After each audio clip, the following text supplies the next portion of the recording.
The following program does not necessarily represent the views and opinions of Reality Radio 101, its advertisers and sponsors, or its listening audience. Listener discretion is advised.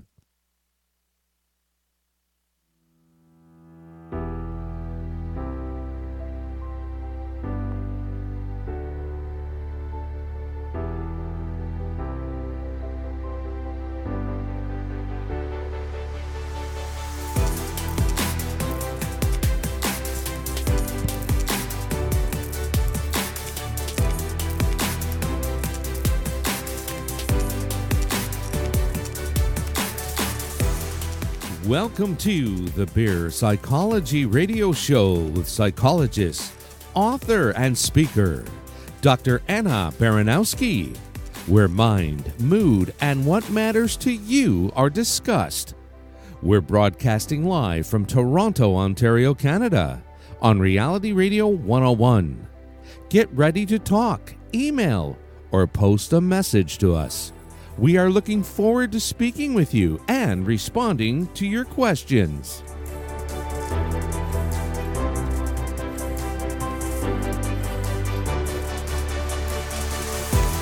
To get on board, send us an email right now. Our email address is instudio101@gmail.com.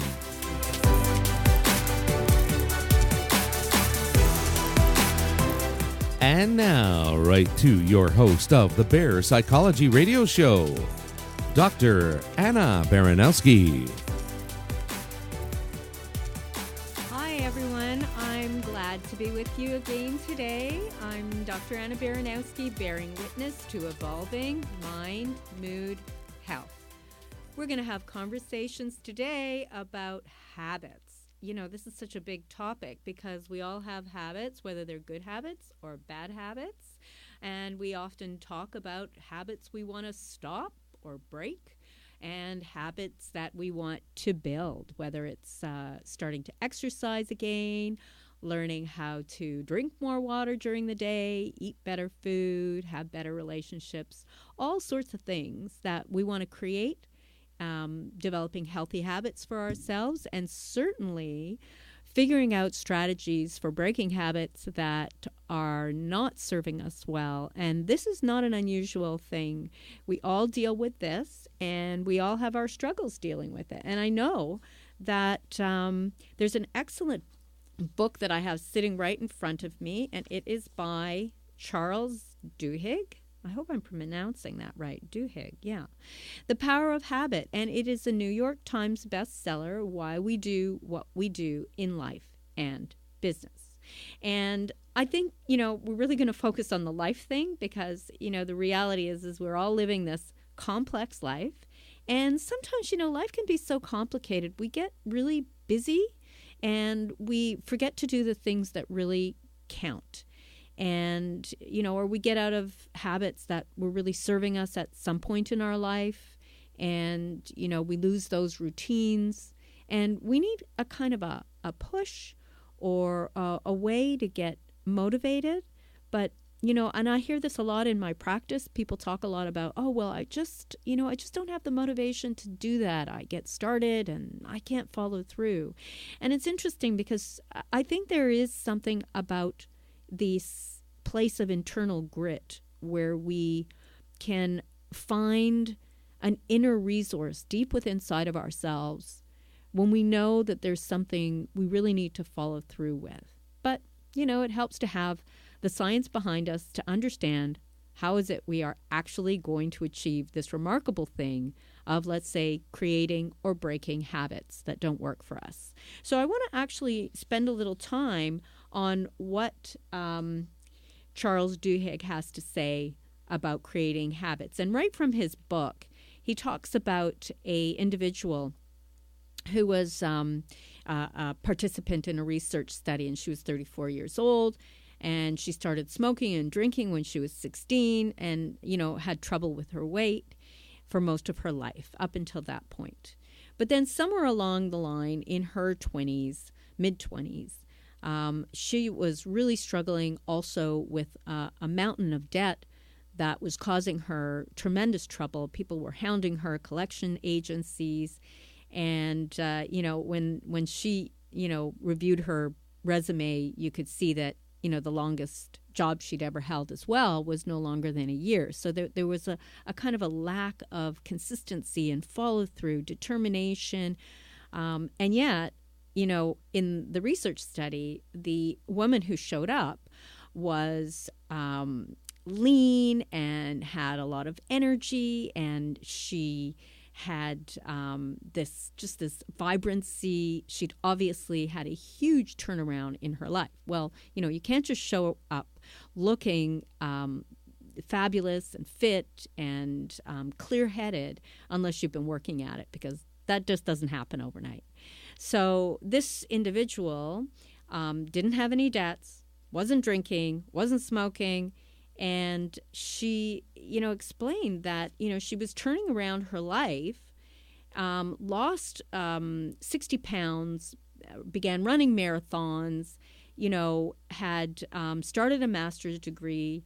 It's like she had been on a very long stretch of developing very deeply positive habits. And, the researchers were trying to figure out, what has happened in this woman's life that she had such a turnaround. So she told the story of being on vacation in Cairo and, having experienced something, very unfortunate. Her husband had just previously come home and basically said, the relationship was over and there was going to be a divorce. He had started to have a relationship with another woman, and she realized that her life could not continue in the ways that she had been living. So she started to decide how she's going to move forward. The first thing that she did was she took a trip, which is really interesting. What happens when we put ourselves in a new environment and we actually have this very different, experience in life and learn about what we feel like when we are faced with a completely different set of stimuli. Anyways, she was disoriented. She was, jet lagged and, in Cairo on a vacation to get away from, what she had been encountering. She woke up. It was to the sound of a call prayer from a nearby mosque. And it was dark in her hotel room, and she reached for a cigarette, and she was very disoriented, and she smelled, burning plastic. And she realized that she was trying to light her pen, not her cigarette. She had spent months crying, binge eating, unable to sleep, feeling ashamed, helpless, very sad, tearful, angry. And all of a sudden, she had this realization that she couldn't even light this cigarette properly. And she started thinking about, what she was doing with the relationship, this husband that she was with, the ex-husband now. And, her jobs and not being able to follow through. And the next thing you know, she tried to get up and she knocked over a water jug and it shattered on the floor, and she's crying and she feels desperate, and there's just so much going on and she feels so distressed. She eventually gets out of the hotel room. She goes into Cairo. She's seen dirt roads all around her. And she takes a journey to the Sphinx, to the pyramids of Giza. And she's in this endless desert, absolutely by herself. And for a minute, her self-pity, her sadness, it just washed away.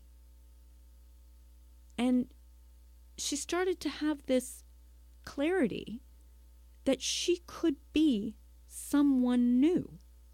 Like in an epiphany, she has this realization. And she starts to plan in her mind a new way to live her life.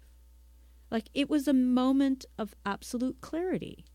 I mean, I think, we all have these moments where we see clearly what it is we need to do. The big thing is, now what? So how do you then push through and live in a new way every single day, overriding old habits with new patterns?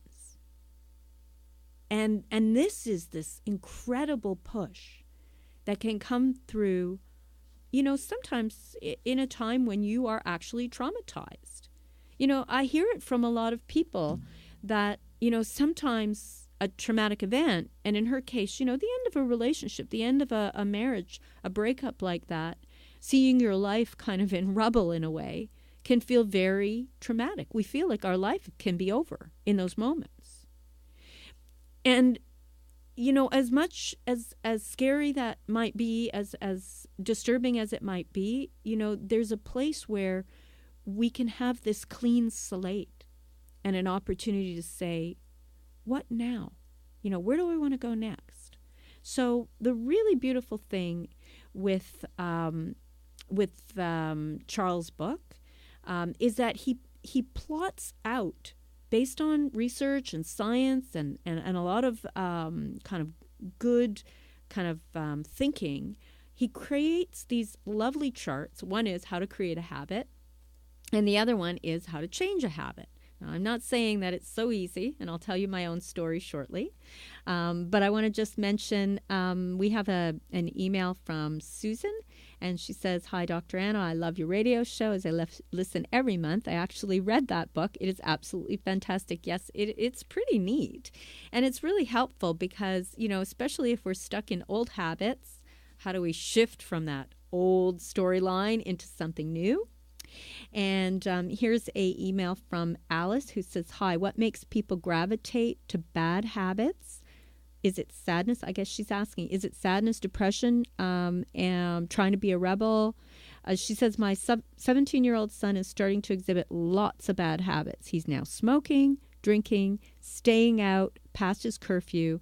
And she says, "Thank you." And, that's actually a really good question. So, Alice, I think that if you're seeing your son is struggling and leaning towards habits that are really quite disturbing, I always think about what is feeding the desire to drink or smoke or do things that really don't serve our bodies and our minds. And I want to talk a little bit about addictions a bit later on. So I am going to actually address that question directly, Alice. It's actually a perfect one because it really is so important.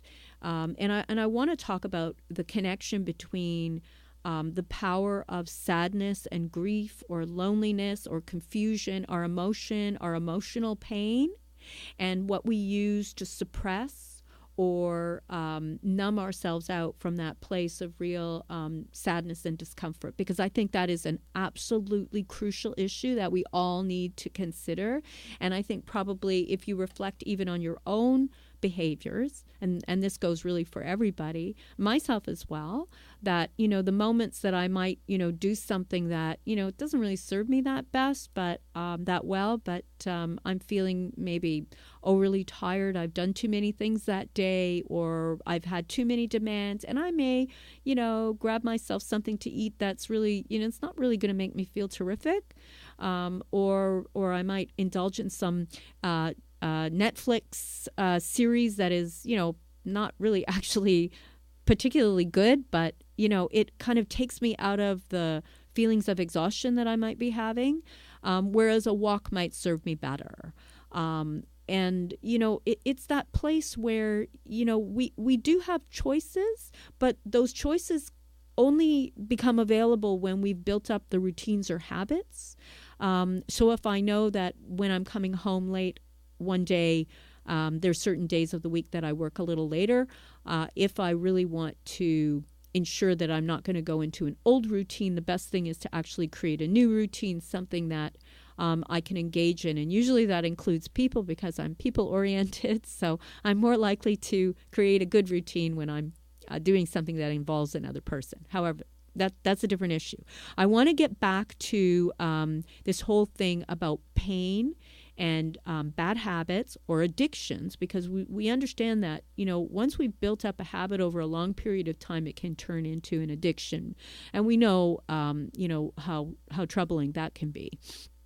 So what I want to do is talk about that, and I will shortly. And what I'm going to do is I'm actually going to play a little clip that Gary Zukav is speaking about pain and addictions.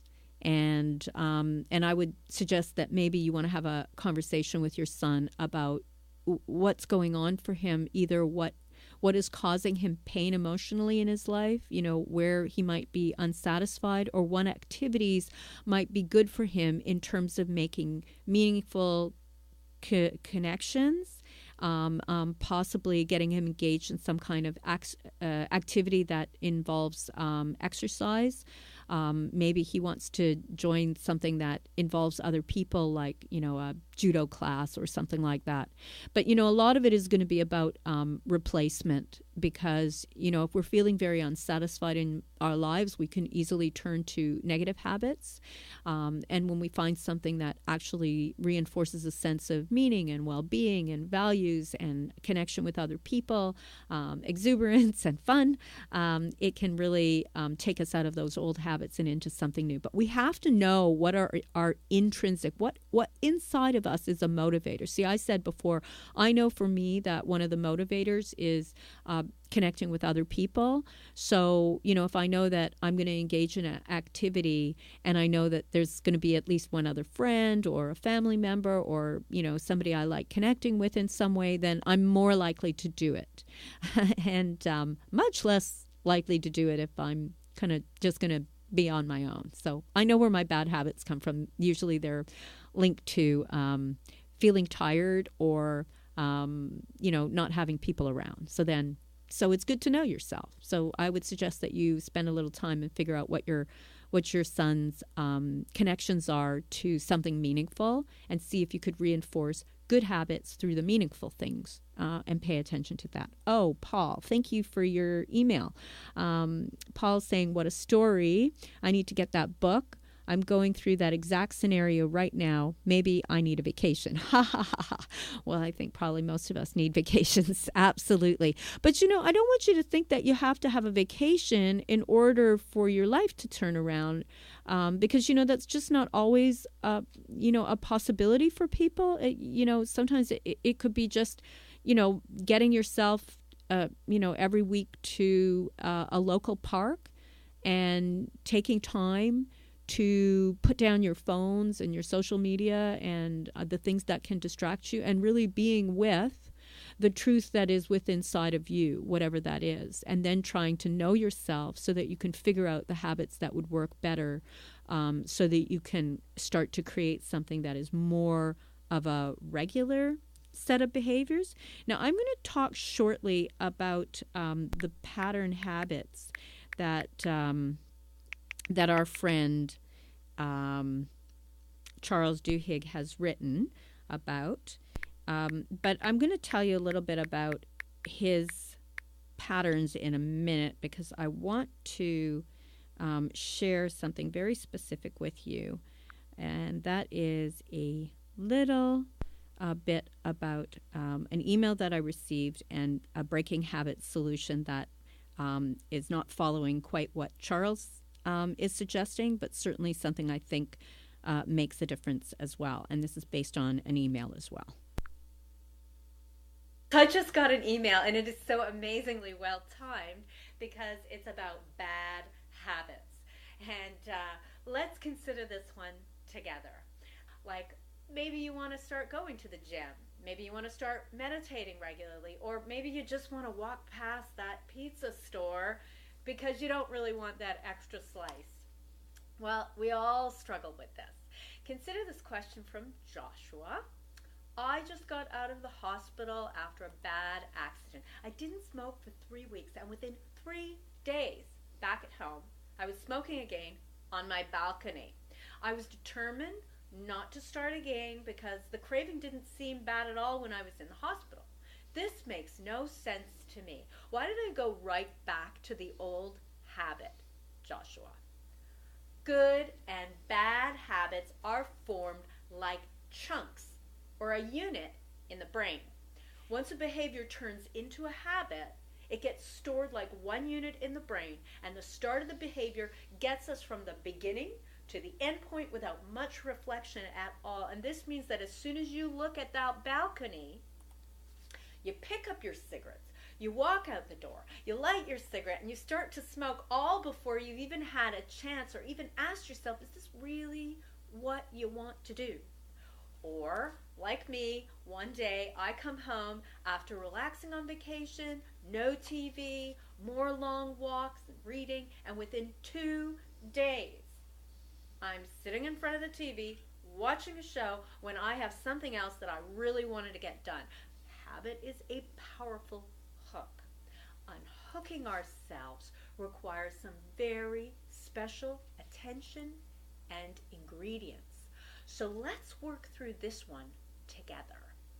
1, understand that lecturing yourself or shaming yourself is never going to work to change behavior. It might work to help you feel worse about yourself, but that's really not the goal.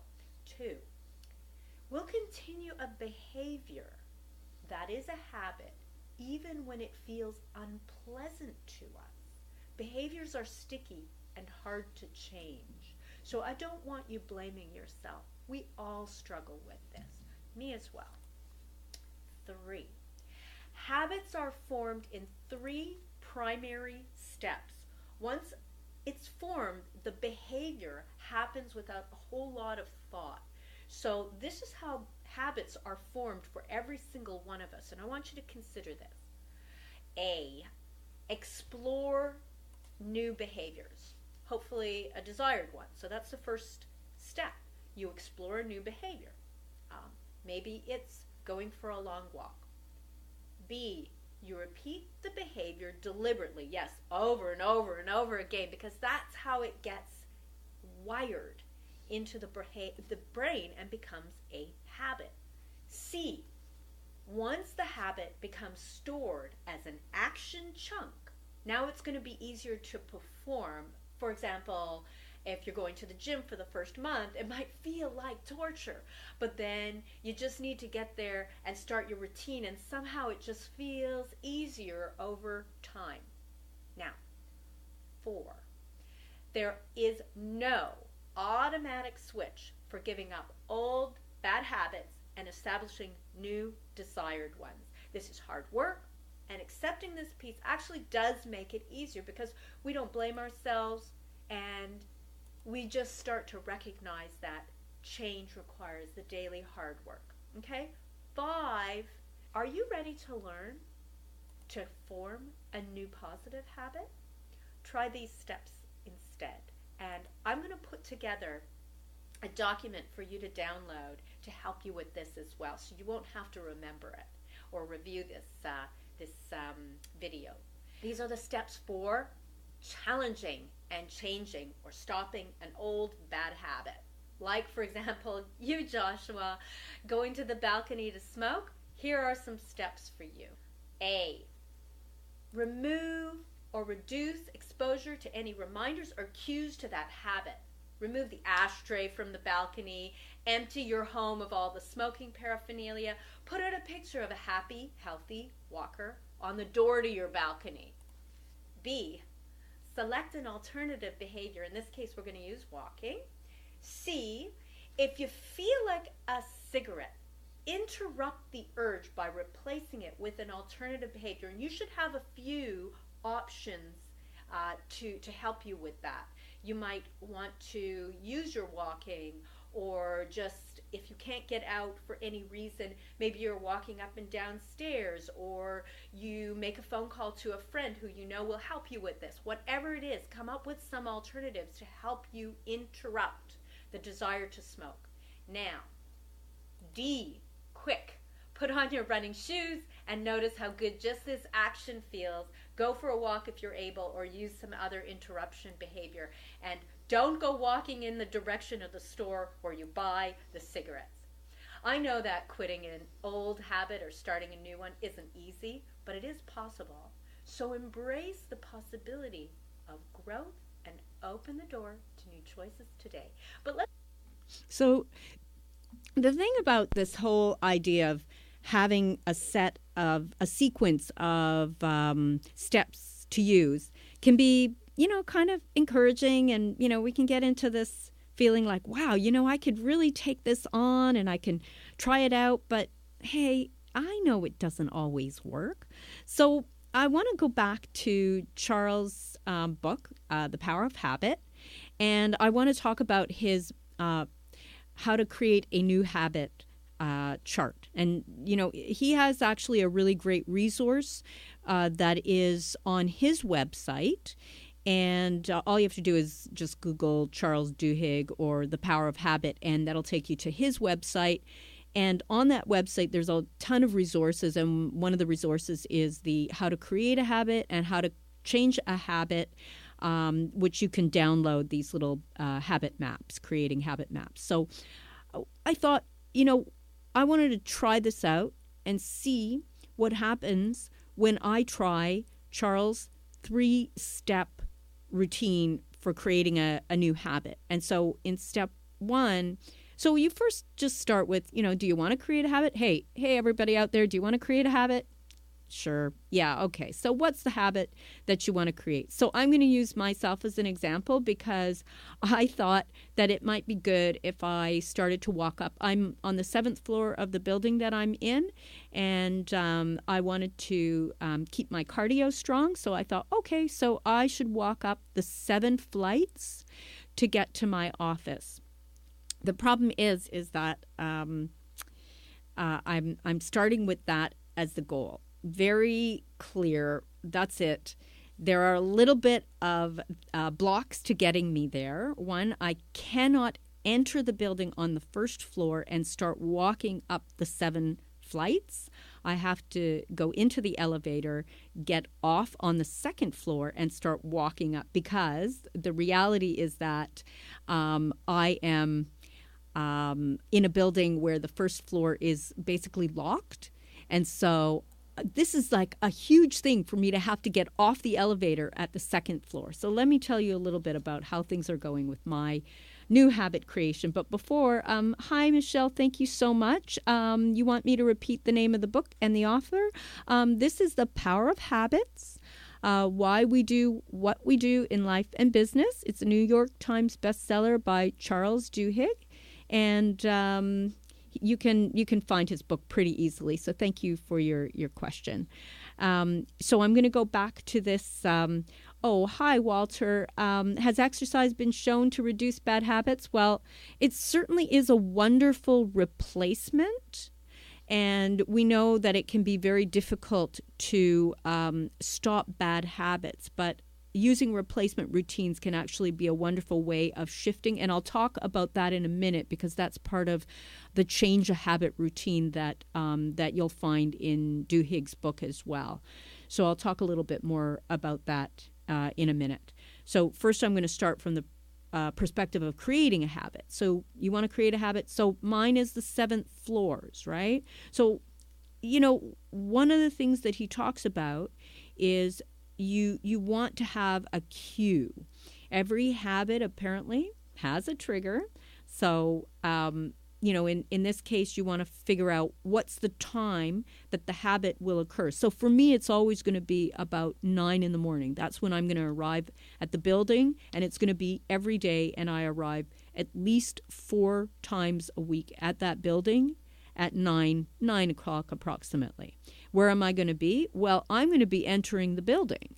And who else is going to be around? People who are entering and exiting the building, other people who are in the elevator. And what will you have just finished? I will have just finished my travel to the office. And what emotion do you think you will be feeling? Mostly when I'm coming to work, I'm just thinking about encountering the day. I usually pick up the mail. I'm looking forward to seeing the staff who are in the office. So, just a few things that I know I'm going to encounter for sure. So I like my work, so I'm usually feeling pretty positive. So you don't have to have all of the cues in order to create a habit.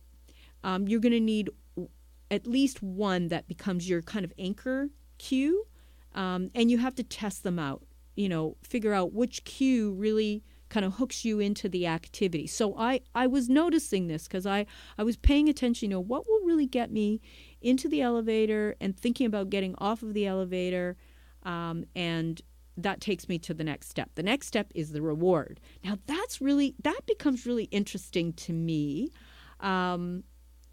So let me walk you through the reward phase, because if you want to get into a habit, there has to be some kind of a reward cueing, okay? So then I started to ask myself, so I'm in the elevator, what reward will I give myself at the end of the behavior?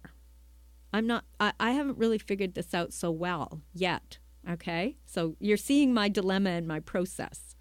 So do you actually enjoy this reward? So for me, it's like, okay, I would get off on the second floor, go to the stairwell, walk back down. So because I want to do all 7, right? I want to do all 7 floors. So I go back down to the first floor because I'm in the interior, so it's no longer locked. And I would start walking up all 7 flights. And I really like the feeling of being physically active. I like the endorphins. I like the feeling of the physical release that I get when I move and I exercise. So that is very intrinsic to me. And I know it really works. However, I have now gone into the elevator several times thinking about this. And I have not gotten off on the second floor. I have done the walking up the stairs a few times, but I haven't been able to get myself off of the elevator yet. It's very funny because I've done exactly the steps so far, and it's not working yet. So after a few days, I'm supposed to ask myself, do you crave this reward when you're exposed to the cue, which is being on the elevator in this case, getting off and getting to the stairwell.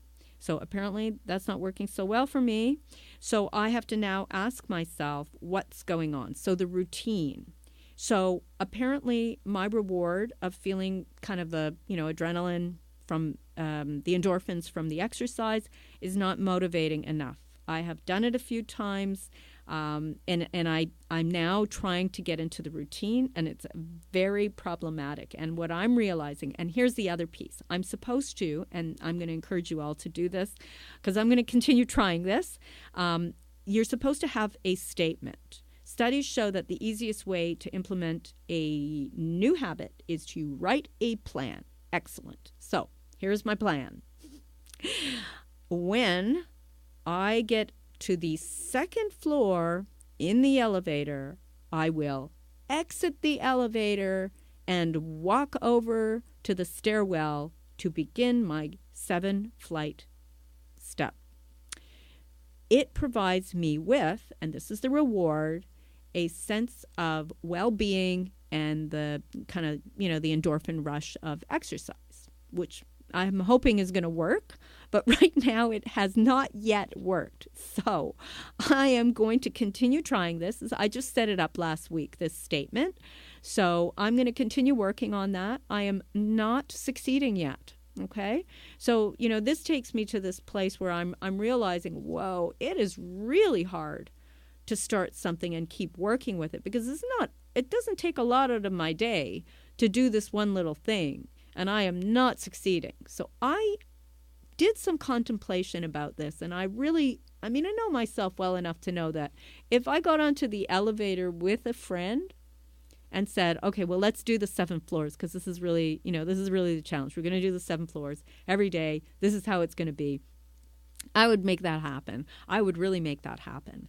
But it's the social element that's missing. And I find that really interesting, because I do go to the gym, and there's a very social element to that. And I have no problem showing up, and I just love being there. And that's it. I'm socially rewarding myself when I go to the gym. But this stairwell, not very socially rewarding. So then it kind of makes me wonder, do I need to change the habit structure or how I bring a social element into it? So this is in process, okay? And this is what I want to encourage you to be aware of. You can create the habit. This you may have a goal in mind, all of you. You may have your goal in mind. And I don't want you to feel bad if you don't get there, because there's all this, what we call pre-contemplative stage in changing our behavior or creating new behavior. So in that pre-contemplative stage, you're just gathering information. You're trying to figure out what is it that you really need to do. How are you going to do it? And, kind of saying that it's a failure is not really realistic. It's more about how are we going to adjust it so that it really works for you and it is a good fit for how the kind of rewards that are meaningful to you. So walking in an empty stairwell, what I'm learning, is not very meaningful for me. But think about the ultimate habit. The habit is like keep my cardio strength strong. So I may need to come up with a different strategy, a different habit that more closely allows me to attach a reward that's meaningful to me. And so I want you to really kind of think about your own cues, your rewards, and the routine you want to set, because the loop works. I know the loop works of cueing, routining, and rewarding, but hey, we got to figure out what is the right action, what's the right habit, and it has to be super achievable, has to be very bite-sized, and it has to be attached to something that's, it's meaningful to us. So I'm going to go back to the drawing board on that one and try to figure out if I can, find my way up those stairs or do something that is related to keeping my cardio strong, but has a reward that's meaningful for me. So I would encourage you to figure out, how do you put a meaningful reward in for you, and recognize if it doesn't work the first time, if you've selected something that doesn't work, don't worry about that. You can retool it. And that is the great thing. So Tate is saying, good for you, Dr. Anna, 7 floors. That is incredible. Wish I could do that. I know you could do it, Tate. It's all about finding a way to get yourself the right cue, the right reward, and the right routine. And I think it's really fun to figure that part out as well, because, we all have our kind of special kind of motivators. And so you having your own special motivator, figuring out, starting really, really slow with something that, you can do. And if your reward is, like for me, something that is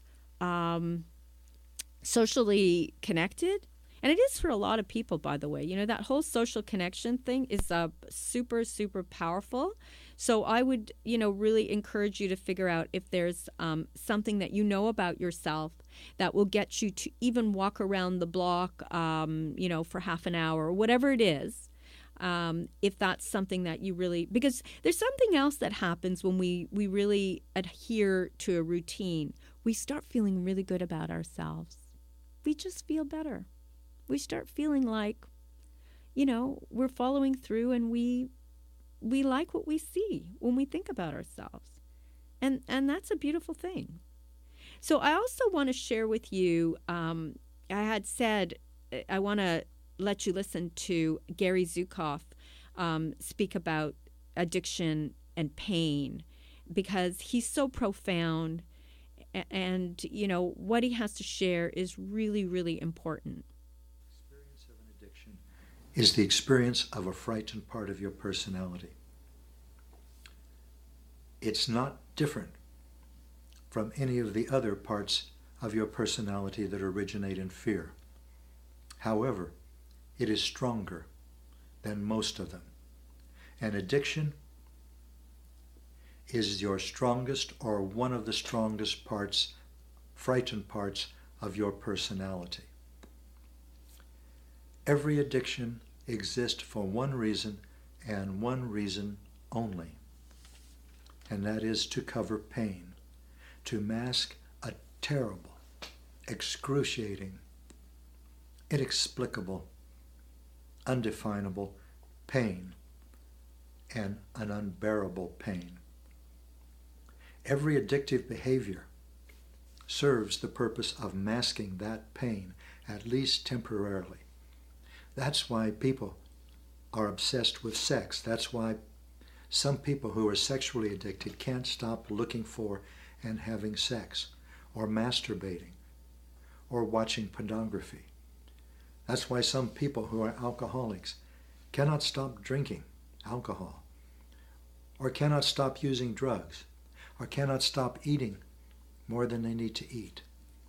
All of these activities serve one purpose: to cover pain. The problem is, well, there are many problems. Number one, by acting on a frightened part of your personality, you create painful consequences for yourself. And number two, you'll find, if you have not already, that acting on an addiction has diminishing returns when it comes to masking your pain.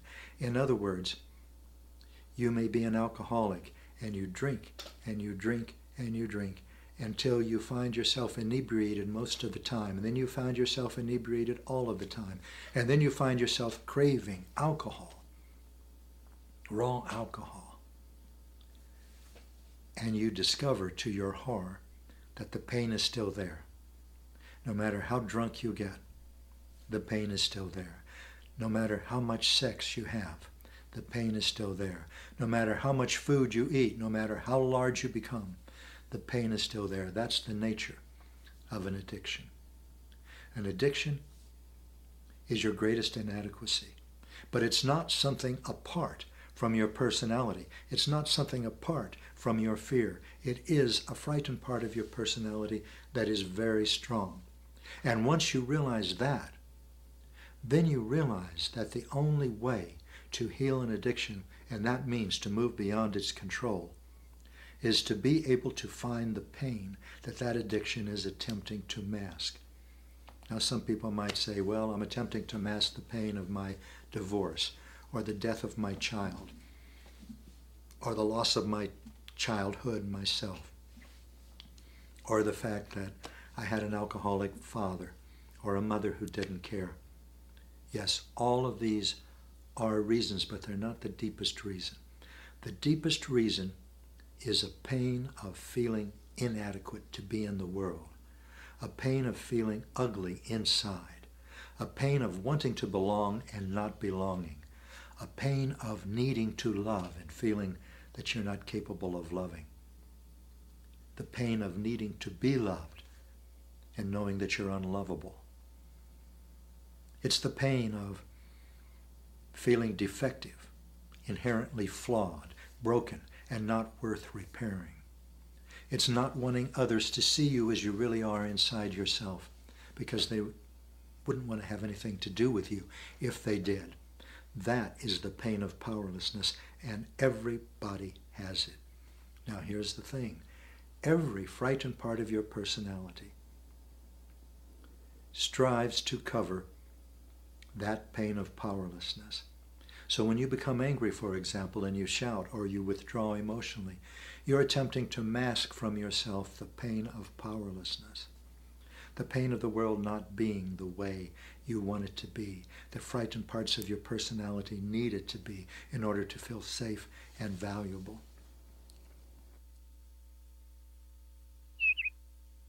I think that is so profound.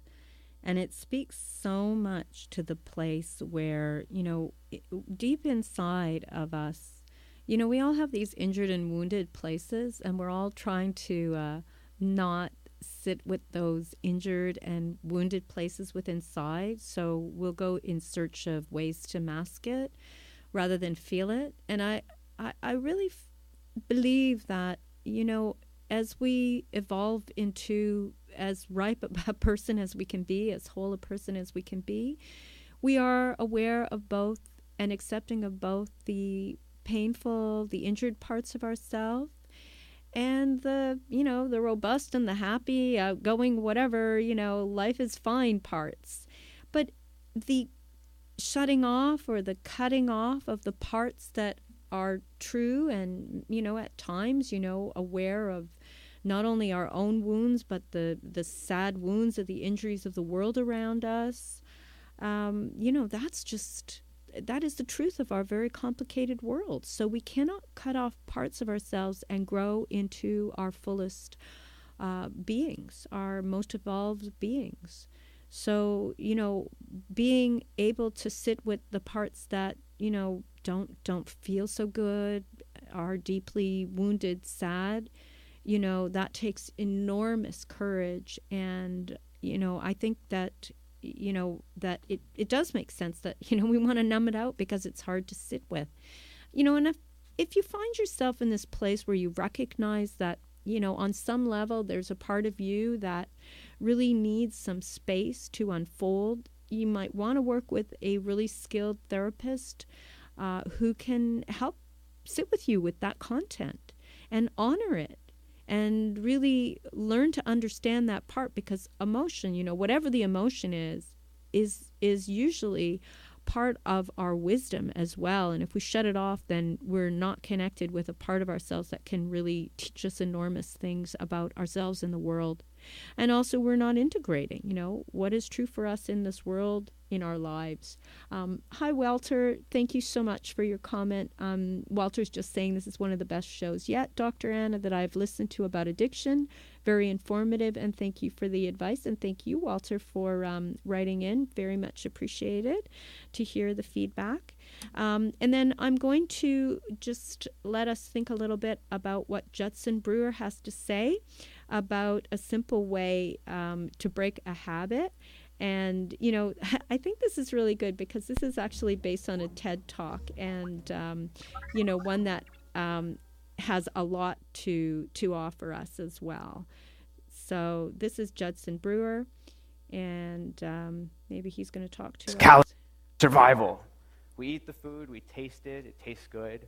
And especially with sugar, our bodies send a signal to our brain that says, remember what you're eating and where you found it. We lay down this context-dependent memory and learn to repeat the process next time. See food, eat food, feel good, repeat. Trigger, behavior, reward. Simple, right? Well, after a while, our creative brains say, you know what? You can use this for more than just remembering where food is. Next time you feel bad, why don't you try eating something good so you'll feel better? We thank our brains for the great idea. Try this and quickly learn that if we eat chocolate or ice cream when we're mad or sad, we feel better. Same process, just a different trigger. Instead of this hunger signal coming from our stomach, this emotional signal, feeling sad, triggers that urge to eat. Maybe in our teenage years, we were a nerd at school, and we see those rebel kids outside smoking. We think, hey, I want to be cool, so we start smoking. The Marlboro Man wasn't a dork, and that was no accident. See cool, smoke to be cool, feel good. Repeat. Trigger, behavior, reward. And each time we do this, we learn to repeat the process, and it becomes a habit. So later, feeling stressed out triggers that urge to smoke a cigarette or to eat something sweet. Now with these same brain processes, we've gone from learning to survive to literally killing ourselves with these habits. Obesity and smoking are among the leading preventable causes of morbidity and mortality in the world. So back to my breath. What if instead of fighting our brains or trying to force ourselves to pay attention, we instead tapped into this natural reward-based learning process, but added a twist? What if instead we just got really curious about what was happening in our momentary experience? I'll give you an example. In my lab, we studied whether mindfulness training could help people quit smoking. Now, just like trying to force myself to pay attention on my breath, they could try to force themselves to quit smoking. And the majority of them had tried this before and failed, on average 6 times. Now, with mindfulness training, we dropped the bit about forcing and instead focused on being curious. In fact, we even told them to smoke. What? Yeah, we said, go ahead and smoke. Just be really curious about what it's like when you do. And what did they notice? Oh, here's an example from one of our smokers. She said, mindful smoking smells like stinky cheese and tastes like chemicals. Yuck. Now, she knew cognitively that smoking was bad for her. That's why she joined our program. What she discovered just by being curiously aware when she smoked was that smoking tastes like shit. Now, she moved from knowledge to wisdom. She moved from knowing in her head that smoking was bad for her to knowing it in her bones. And this spell of smoking was broken. She started to become disenchanted with her behavior. Now, the prefrontal cortex, that youngest part of our brain from an evolutionary perspective, it understands on an intellectual level that we shouldn't smoke. And it tries its hardest to help us change our behavior, to help us stop smoking, to help us stop eating that second, that third, that fourth cookie. We call this cognitive control. We're using cognition to control our behavior. Unfortunately, this is also the first part of our brain that goes offline when we get stressed out, which isn't that helpful. Now, we can all relate to this in our own experience. We're much more likely to do things like yell at our spouse or kids when we're stressed out or tired, even though we know it's not going to be helpful. We just can't help ourselves. Now, when the prefrontal cortex goes offline, we fall back into our old habits, which is why this disenchantment is so important. Seeing what we get from our habits helps us understand them in a deeper level, to know it in our bones, so we don't have to force ourselves to hold back or restrain ourselves from behavior. We're just less interested in doing it in the first place. And this is what mindfulness is all about. Seeing really clearly what we get when we get caught up in our behaviors, becoming disenchanted on a visceral level, and from this disenchanted stance, naturally letting go. This isn't to say that, poof, magically we quit smoking, but over time, as we learn to see more and more clearly the results of our actions, we let go of old habits and form new ones. The paradox here is that mindfulness is just about being really interested in getting close and personal with what's actually happening in our bodies and minds from moment to moment. This willingness to turn toward our experience rather than trying to make unpleasant cravings go away as quickly as possible. And this willingness to turn toward our experience is supported by curiosity, which is naturally rewarding. What does curiosity feel like? It feels good. And what happens when we get curious? We start to notice that cravings are simply made up of body sensations. Oh, there's tightness, there's tension, there's restlessness, and that these body sensations come and go. These are bite-sized pieces of experiences that we can manage from moment to moment, rather than getting clobbered by this huge, scary craving that we choke on. In other words, when we get curious, we step out of our old fear-based reactive habit patterns and we step into being. We become this inner scientist where we're eagerly awaiting that next data point. Now, this might sound too simplistic to affect behavior, but in one study we found that mindfulness training was twice as good as gold standard therapy at helping people quit smoking. So it actually works. And when we studied the brains of experienced meditators, we found that parts of a neural network of self-referential processing called the default mode network were at play. Now, one current hypothesis is that a region of this network called the posterior cingulate cortex is activated not necessarily by craving itself, but when we get caught up in it, when we get sucked in and it takes us for a ride. In contrast, when we let go, step out of the process just by being curiously aware of what's happening, this same brain region quiets down. Now we're testing app and online-based mindfulness training programs that target these core mechanisms. And ironically, use the same technology that's driving us to distraction to help us step out of our unhealthy habit patterns of smoking, of stress eating, and other addictive behaviors. Now remember that bit about context-dependent memory? We can deliver these tools to people's fingertips in the contexts that matter most. So we can help them tap into their inherent capacity to be curiously aware right when that urge to smoke or stress eat or whatever arises.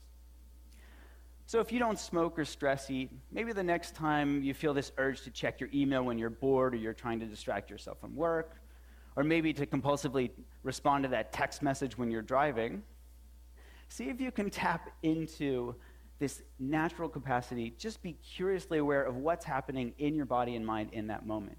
It will just be another chance to perpetuate one of our endless and exhaustive habit loops, or step out of it.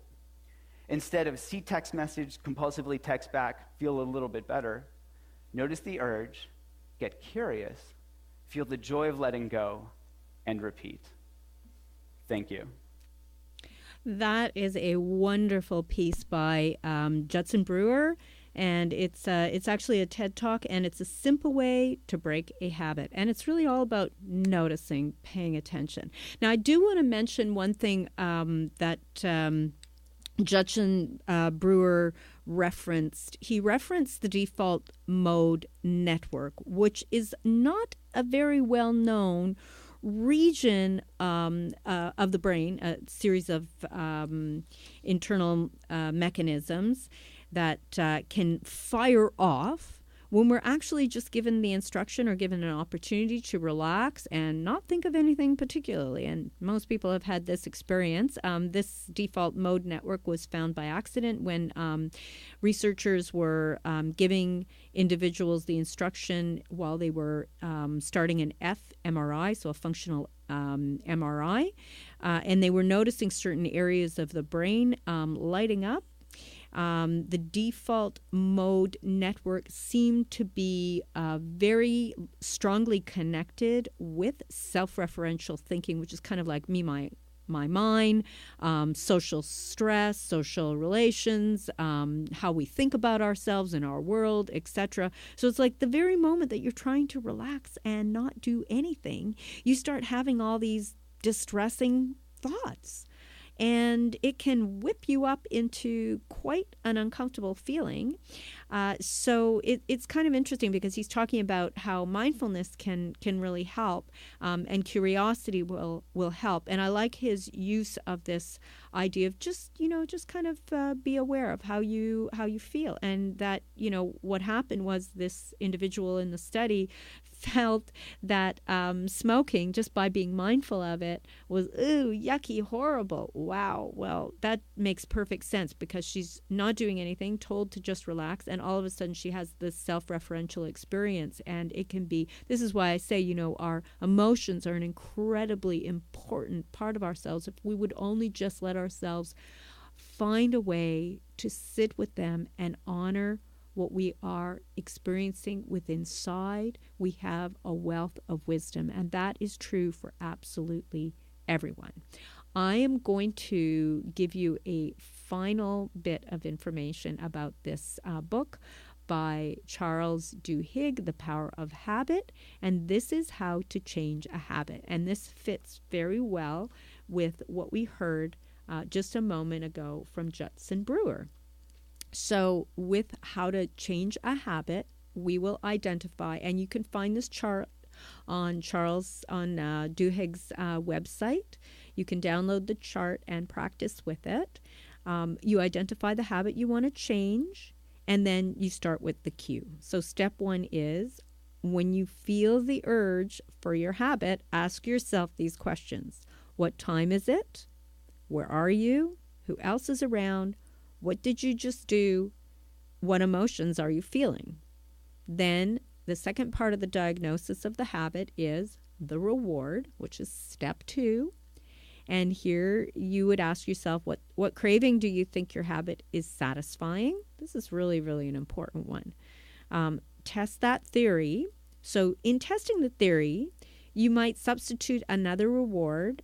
So let's say we're going to use the example that Charles gave in his book about going for cookies at a certain time of the day. And, Charles keeps going for cookies at a certain time of the day, and he's trying to figure out what is this really about. So you substitute another reward. So instead of eating the cookie, you might have a cup of coffee, and you contemplate. So did the craving actually go away? So what if the craving didn't go away? Well, then you find a different substitute. So you're looking for a different reward that might help a bit more, maybe going for a walk. And then you notice, well, did that actually help you with the craving? And if that didn't help you with the craving, you're still in the loop of trying to find the right reward. It was like me getting off of the elevator. I couldn't find the right reward yet to get off the elevator and climb those 7 flights of stairs. So what you're really asking yourself is, what are you really craving by having that cookie, right? Because is it really the cookie that you're needing in the moment? And the next diagnostic phase is the routine. So once you've identified the cue and the reward, the cue is the thing that gets you into the cycle of the habit. The reward is the thing that you're really craving. Then you've got a new routine. So you've got your cue, the reward, the routine, and you keep on going back. And remember the statement I gave you before about my walking up the flights of stairs. So in this case, let's say there was a cookie habit. So if the new statement might be, when I crave a cookie, I will call a friend because it provides me with the social reward that I actually want. So all of a sudden, we've got a new loop, but it only works if the reward is actually truly rewarding. And so I want to really encourage you to think about what you might do to get yourself into a new habit or change a habit.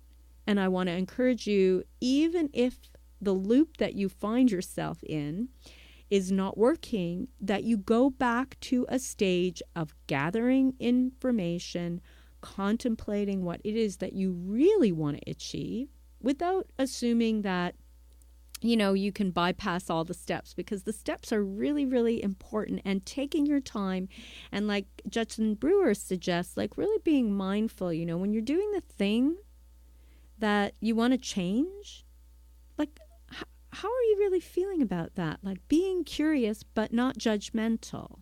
So adding that curiosity and letting it help you move towards your desired goal. So if your desired goal is to, stop a certain action, stop eating that extra piece of cake, or stop, smoking a cigarette, or doing something that really is not serving you well, what is the action? So I want to thank you so much for joining us again today. And this is Dr. Anna Baranowski talking about habits, bearing witness to mood, mind, health.